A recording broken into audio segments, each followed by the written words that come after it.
না যাই, খুব সাবধান। চেয়ারম্যান সাহেব, এইবার এতদিন একটা কামের কাম করছেন, 200 বস্তা চালের ভিতরে 40 বস্তায় সরাই ফেলাইছেন। ভালো হয়েছে, গোপন জায়গায় রাখছেন। এই জায়গায় তো ভালো ছিল, নিরাপদ ছিল, গোপন ছিল। ওখানে আবার কই নিতেছেন? এই পাঁচটায় থাক, এটা নিয়ে চল, বাকিটা পরে নেব। চল চলো চলো, দেখো। আমি যাবো? হ্যাঁ চলো। আচ্ছা, এই চল।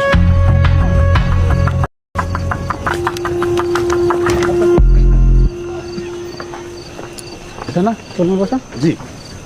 শেফালির মা, ও শেফালির মা, পাশে আসো নাকি?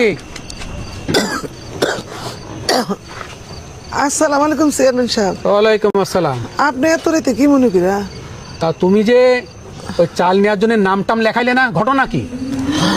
আমি অনেক দিন ধরে অসুস্থ, শরীরটা ভালো না, এই জন্য আমি জানি না। খোঁজ টোজ রাখতে পারিস না? শোনো, তোমার পাওনাটা নিয়ে আইছি। এই এক বস্তা চাল ভিতরে ঢুকাই দে। আমার পাওনা মানে?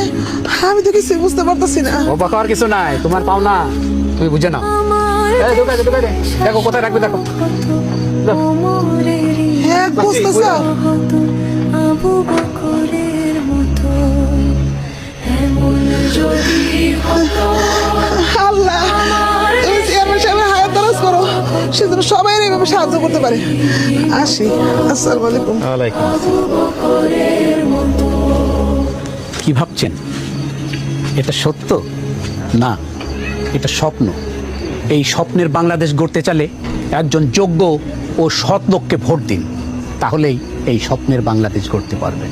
আমরা এমন একটি বাংলাদেশ দেখতে চাই, তাই সবাই সৎ যোগ্য নেতৃত্ব বেছে নিন, ইনসাফের পথে যান, ইনসাফ কায়েম করার সুযোগ করে দিন।